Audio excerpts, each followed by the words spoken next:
minum keringat rakyatnya. Soal CASN dong Bu, jadinya gimana Bu?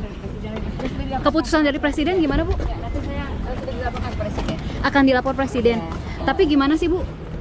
Tadi dengan Presiden Tadi ngobrol apa? ngomongnya sekolah rakyat. Nah, Ya. tapi untuk CASN sempat dilaporkan nggak Bu? Ya sudah dilaporkan, nanti akan ada. Itu ya Mbak. Makasih, Mbak. Presiden ya. Akan Nah, apa saja yang harus dilakukan di dalam impres itu? Tentu Presiden merespon. Tadi Presiden Prabowo merespon apa-apa yang disampaikan oleh masyarakat, termasuk oleh mass media. Pertimbangan-pertimbangan yang dalam, kemudian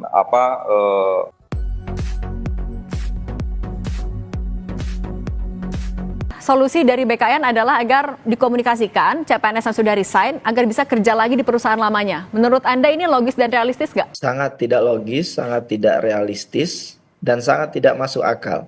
Dan ini disampaikan oleh pejabat publik. Bagaimana mungkin pejabat publik eselon tertinggi menyampaikan solusi yang sebetulnya secara implementasi itu rumit dan sangat tidak mungkin dilaksanakan. Ada 250.000 formasi, bagaimana mungkin Kementerian Tenaga Kerja bisa berkoordinasi dengan 200.000 lebih perusahaan atau tempat bekerja sebelumnya yang kemudian sudah mengeluarkan karyawannya atau sudah resign gitu ya. Kemudian yang kedua, saya kira sangat menyakitkan sekali ya untuk menyuruh calon PNS ini untuk kembali ke kantornya yang lama karena mereka sudah resign dan bisa jadi posisi tersebut juga sudah diisi oleh orang lain. Jadi ini sangat tidak mungkin untuk dilakukan. Jadi menurut hemat saya pemerintah sepertinya tidak perlu gimmick, jujur saja ada kekacauan administrasi yang terjadi dan segera carikan solusinya untuk saudara-saudara kita calon PNS ini. Mereka anak muda yang baik, mereka ingin mengabdi untuk negara, mereka bahkan belum tanda tangan kontrak, tapi negara sudah jahat sekali kepada mereka. Tapi Bang Aziz, kalau kita juga mundur ke belakang, Menpan RB membantah kalau ini terkait dengan efisiensi. Sebenarnya alasannya apa? Di rapat disampaikankah kenapa harus diundur pengangkatannya ini? jadi alasan yang disampaikan oleh Kementerian PAN RB itu adalah alasan TMT, supaya tanggal untuk pengangkatannya itu serentak, seperti kita baru saja menyelesaikan penyesuaian pilkada serentak itu. Kalau di warung kopi obrolan-obrolan itu memang ada yang terkait anggaran dan lain-lain. Tapi itu tidak pernah Kementerian PAN RB itu menyampaikan terkait hal yang berkenaan dengan keuangan negara. Karena penerimaan CPNS ini kan anggaran tahun 2024, jadi sudah dipersiapkan dengan baik gitu. Saya kira itu penjelasan saya. Jadi tidak ada obrolan yang resmi secara ofisial bahwa penundaan ini terkait dengan anggaran. Tapi Bang Aziz, dengan dilakukan serentak di Oktober dan juga di Maret 2026, sudah dipertimbangkankah dampak sosial ekonomi yang mungkin terjadi dengan masa penganggurannya itu? Pertanyaan yang bagus. Kita ini kan saya mau ajak untuk live Kompas TV ini kan supaya teman-teman CPNS dan CP3K yang kemudian unjuk rasa dan lain-lain itu mendapatkan penjelasan yang teduh lah.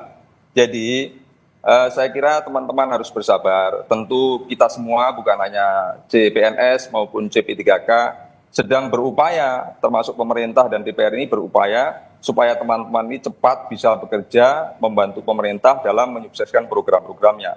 Karena teman-teman ini yang sudah lulus ini, ketika ada formasi, itu kan sudah ada analisa beban kerja. Tentu sudah disesuaikan dengan beban kerja yang dibutuhkan untuk perekrutan CPNS maupun CP3K yang baru. Namun demikian, dengan serangkaian dinamika ini, tentu kita tidak mau melangkah ke belakang, kita harus ke depan. Jadi kita mencari solusinya, salah satunya yang disampaikan oleh Bang Zulfikar tadi, bisa bertahap. Walaupun memang secara logika, TMT ini kan secara serentak ada benarnya, tetapi ketika dilakukan dalam waktu yang tidak tepat, dalam kondisi seperti sekarang ini, menjadi gaduh. Saya kira saya begitu melihatnya, Pak. Jujur saja kepada masyarakat karena ini sudah terang benderang sebetulnya. Kalau memang karena efisiensi anggaran, sampaikan saja dan kemudian dicari jalan keluarnya. Karena rasa-rasanya karena faktor TMT cukup sulit ya diterima bahwa alasannya tersebut. Artinya Anda meyakini efisiensi anggaran memang karena keterbatasan anggaran? Iya, jelas sekali karena keterbatasan anggaran.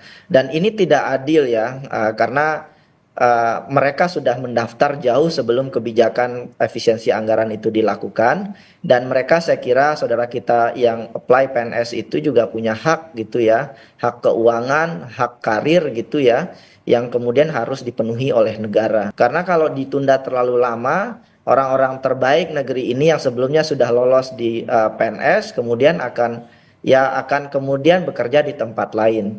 Ini juga belum termasuk gangguan layanan publik di daerah. Ini salah satu kritik saya kepada pemerintah yang selalu bilang layanan publik tidak terdampak akibat pemotongan anggaran. Ini kelihatan jelas dampaknya. Kaltara, beberapa provinsi yang kekurangan PNS, layanan publiknya pasti terdampak karena penundaan pengangkatan CPNS ini. Jadi segera dicarikan solusinya. Saya kira saya mengharapkan mengirimkan pesan juga kepada DPR untuk terus mendiskusikan ini dengan pemerintah, dan sebaiknya dicari jalan keluarnya kalau bisa tidak berlarut-larut begitu, Mbak. Nah itu soal solusi, Bang Aziz. Anda kan tadi bilang salah satu solusinya adalah dilakukan secara bertahap. Mekanismenya seperti apa dan kapan ini bisa diputuskan? Jadi begini Mbak, saya ini kan kamarnya kan kamar parlemen. Jadi ada salah satu solusi, ada salah satu alternatif yang disampaikan oleh Menpan RB setelah melapor Presiden bahwa Presiden akan menyampaikan impres dalam waktu dekat.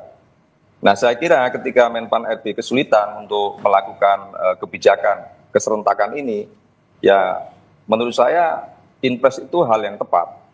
Ketika Presiden berkenan untuk menerbitkan impres terkait dengan pengangkatan ini. Nah, apa saja yang harus dilakukan di dalam impres itu? Tentu Presiden merespon. Jadi Presiden Prabowo merespon apa-apa yang disampaikan oleh masyarakat, termasuk oleh mass media. Pertimbangan-pertimbangan yang dalam, kemudian dampak dari sosial maupun ekonominya di saat seperti yang sekarang. Jadi menurut saya mengharap ke CPNS, CP3K untuk bersabar karena kita sama-sama sedang mencari solusi supaya teman-teman bisa diangkat sesuai dengan harapannya masing-masing dan segera bekerja untuk melaksanakan pelayanan publik yang baik bagi pemerintah pusat maupun pemerintah daerah. Impresnya ini nantinya akan apa opsi yang paling dipertimbangkan oleh Presiden?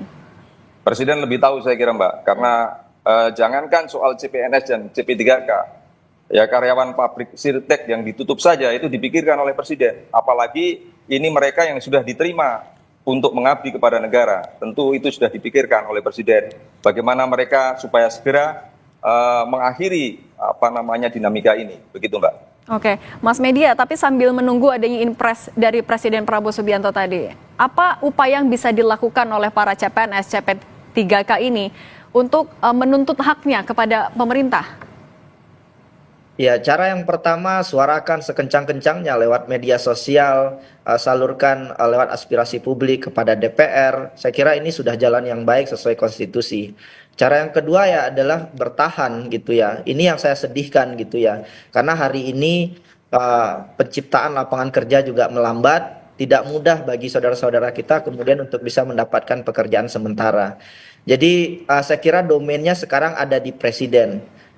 Dengan penuh kerendahan hati saya ingin bilang efisiensi anggaran ini datangnya dari Presiden, dan ini akhirnya kan dikembalikan kepada Pak Presiden, dan Pak Presiden harus bertanggung jawab juga untuk menyelesaikan masalah ini, karena saya yakin kepala BKN ya itu juga pusing luar biasa karena pemotongan anggaran ini. Jadi ini harus diselesaikan segera oleh Presiden.